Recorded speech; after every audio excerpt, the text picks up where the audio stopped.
त्याच्या विरोधातला एक विद्रोह आहे इथल्या बहुजन समाजाने टिकवून ठेवलेला. म्हणजे संकासूर जे वेदांचं ज्ञान फक्त काही ठराविक मुठभर लोकांसाठी राखीव आहे, इतरांना ते घेण्याचा अधिकार नाही म्हणून सांगितलं जात होतं, ते वेद संकासूर चोरून आणतो आणि त्यानंतर त्याची शिक्षा म्हणून विष्णू त्याची हत्या करतो. हे नाटक इकडे कोकणात ठिकठिकाणी सादर होतं, आपल्याला माहिती आहे.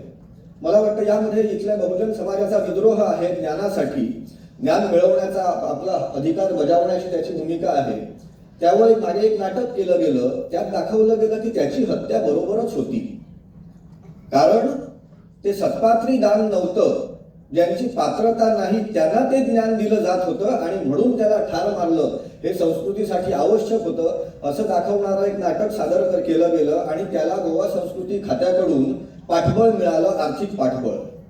म्हणजे आपल्या संस्कृती खातं असेल, सरकार असेल, यांची काय भूमिका आहे याबद्दल आपण प्रश्न विचारला पाहिजे. आता 2 दिवसांपूर्वी मी काही विद्यार्थ्यांनी केलेला एक प्रोजेक्ट वाचला. कशावर प्रोजेक्ट होता तर गोव्यात सुद्धा जातीव्यवस्थेच्या विरोधात एक मोठी चळवळ झाली 100-125 वर्षांपूर्वी देवदासी प्रथेच्या विरोधात. त्यावर काही विद्यार्थ्यांनी प्रोजेक्ट केला आहे. त्यांनी माहिती कुठून मिळवली मला माहिती नाही, ती तपासावी लागेल, त्यांचे सोर्स काय आहेत. पण त्यात माहिती काय तर देवदासी प्रथा जी गोव्यात होती ती पोर्तुगीज येण्याआधी देवदासींना फार मान होता. पोर्तुगीज आल्यामुळे तो मान गेला आणि त्याला काळीमा लागला, अशा प्रकारची ती मांडणी आहे. तसं जर असेल तर मग अगदी महाभारतापासून मृच्छकटिक सारख्या नाटकांमधून देवदासी समाजाबद्दल जे तुच्छतेचं वर्णन येतं तिकडे कुठले पोर्तुगीज होते? महाराष्ट्रामध्ये मुरळ्यांचं जे शोषण चालायचं तिकडे पोर्तुगीज कधी गेले होते?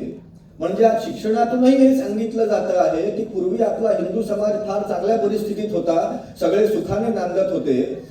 आणि त्याचा मुद्दा काय आहे तर त्या देवळांमध्ये सेवा देत होत्या, म्हणजे त्यांना मान असलाच पाहिजे. ती सेवा देणं म्हणजे काही प्रिव्हिलेज नव्हतं, ते ऑब्लिगेशन होतं. ती सेवा देण्याची सक्ती होती. आणि आज सांगितलं जात आहे शिक्षण संस्थांमधून की त्यांना त्यावेळी मान दिला जात होता. मग जेव्हा ते देवदासी प्रथेच्या विरोधात इकडे आंदोलनं झाली तेव्हा त्याला विरोध कोणी केला ते जरा शोधलं पाहिजे. त्याला कुठल्या गटाचा विरोध होता? त्याला विरोध करणारे का त्यांना सन्मान देण्यासाठी ती देवदासी प्रथा चालू ठेवूया म्हणून सांगत होते का, की त्यांचं शोषण चालू ठेवण्यासाठी सांगत होते? आपल्या गोव्यामध्ये मी म्हटलं की महाराष्ट्रात काय परिस्थिती झालेली आहे. ते खरात बाबाचं प्रकरण आहे.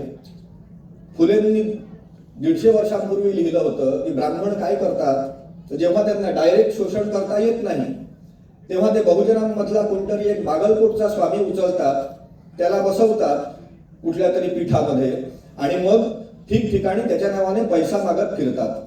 हे त्यांनी ज्या बागलकोटच्या स्वामीबद्दल 150 वर्षांपूर्वी लिहिलं होतं तो आज महाराष्ट्राचा महत्वाचा स्वामी झालेला आहे. महाराष्ट्रात सुद्धा सगळेजण त्याची भक्ती करतायत आणि सगळीकडे लिहिलेलं असतं भिवू नकोस मी तुझ्या पाठीशी आहे. हा भिवू नकोस मी तुझ्या पाठीशी आहे हा मंत्र त्याच माणसाला चांगला वाटू शकतो जो मुळात घाबरलेला आहे. म्हणजे आपला समाज किती भयग्रस्त झाला आहे त्याचं ते प्रातिनिधिक उदाहरण आहे. आणि माझ्या पाठीशी कोणतरी आहे, माझ्या बाजूला कोणतरी आहे, माझ्या तिकडे कोणतरी आहे, म्हणजे मागे उभा मंगेश पुढे उभा मंगेश असं इकडे तिकडे उगाच कोणीतरी आहे तसं वाटणं हे स्किझोफ्रेनियाचं लक्षण आहे. त्या दृष्टीने आपल्या समाजाला एका भयंकर स्किझोफ्रेनियाने ग्रासलेलं आहे, याची जाणीव आपण ठेवली पाहिजे. त्यामुळेच काय सुरू आहे तर 2 दिवसांपूर्वी बातमी आपण बघितली असेल, केरळमध्ये एका डेंटल कॉलेजच्या दलित विद्यार्थ्याने आत्महत्या केली. त्याची हॅरेसमेंट होत होती असं त्याच्या घरच्यांचं मत आहे. अशा आत्महत्या वारंवार घडतायत. गोव्यात आपल्याला माहितीच आहे 14-15 वर्षांपूर्वी इथल्या आदिवासी समाजाने एक मोठं आंदोलन उभारलं स्वतःच्या राजकीय हक्कांसाठी, जमीन विषयक हक्कांसाठी, सामाजिक आपल्या अधिकारांसाठी. त्यांच्यावर हल्ला झाला, त्यांचे 2 नेते मारले गेले, त्यांना ठार मारलं अत्यंत भयंकर पद्धतीने आणि जाळून टाकण्यात आलं. त्यावेळी दिगंबर कामथे मुख्यमंत्री होते. 10 वर्षांनी त्या कोर्टामध्ये त्या केसचा निकाल लागला आणि सगळे आरोपी निर्दोष सुटले. आणि बाहेर आल्यावर त्या आरोपींचं म्हणणं होतं की आम्ही त्यांना वाचवायला गेलो होतो, उगाच आम्हाला आरोपी ठरवून आत टाकण्यात आलं. त्यावेळी दिगंबर कामत मुख्यमंत्री होते. ते अगोदर भाजपमध्ये होते, काँग्रेसमध्ये जाऊन मंत्री झाले. त्या काळात ती घटना घडली, 2 आदिवासी तरुणांना ठार मारण्यात आलं. नंतर भाजप सरकार आलं, पुन्हा 22ची निवडणूक झाल्यानंतर हा कोर्टाचा निकाल लागला आणि त्यानंतर दिगंबर कामत काँग्रेसमधून पुन्हा भाजपमध्येही गेले आणि आपण काहीही करू शकलो नाही. त्या ज्या दोघांची हत्या झाली त्याच्या आई वडिलांना काय तोंड दाखवणार आपण?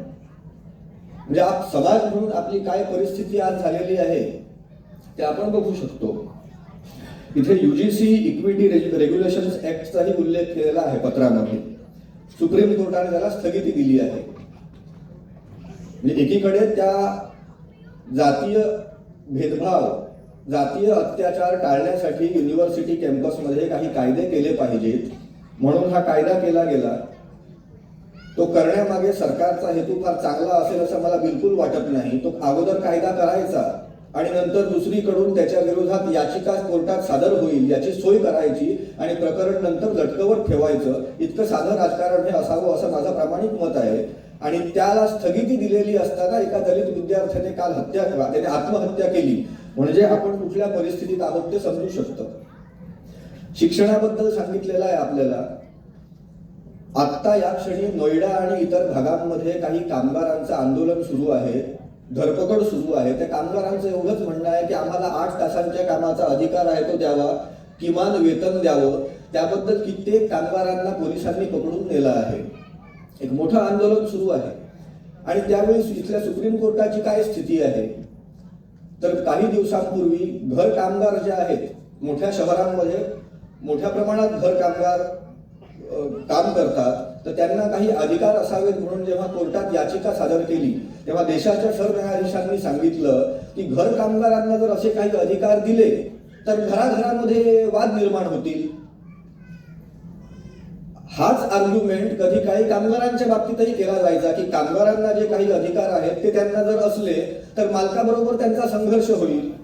आता सरन्यायाधीशांना खात्री आहे की जर घर कामगारांना काही अधिकार दिले तर घराघरामध्ये संघर्ष निर्माण होतील. कारण सरन्यायाधीशांना माहिती आहे की घराघरामध्ये शोषण चालतं आणि त्यांचं म्हणणं आहे की ते चालू ठेवलं पाहिजे, कुठलाही अधिकार देता कामा नये. आणि त्याच वेळी सुप्रीम कोर्टाचाच आणखी एक न्यायाधीश सांगतो आहे म्हणजे नोएडातले कामगार आपल्याला किमान वेतन म्हणजे किती तर दिवसाला 700 रुपये एवढं मिळावं म्हणून ते त्यांना आंदोलन करावं लागतं. त्याबद्दल पोलिसांचा मार खावा लागतो, अटक करावी लागते.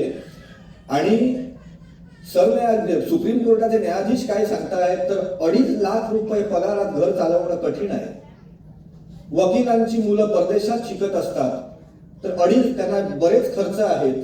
चांगल्या प्रकारे जगायचं तर 2.5 लाख रुपये महिन्याला पुरत नाहीत. त्यांचा पगार वाढवला पाहिजे असं सुप्रीम कोर्टाच्या न्यायाधीशांनी सांगितलं आहे. पण त्यांना चुकूनही असं वाटत नाही की 20,000 रुपये 22,000 रुपये हे किमान वेतन म्हणून आज चालण्यासारखं नाही.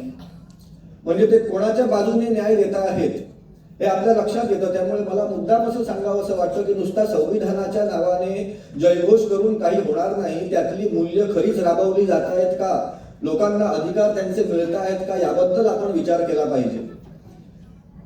आज आपल्याला माहितीच आहे की जगभर एक अनिश्चिततेचं वातावरण आहे. अक्षरशः कधी महासत्ता आपल्याकडे असलेली न्यूक्लिअर वेपन बाहेर काढतील ते सांगता येत नाही. मोठ्या प्रमाणात नरसंहार सुरू आहेत आणि बाहेरच सुरू आहेत असं नाही. कुठल्या एका देशामध्ये, भारतामध्ये सुद्धा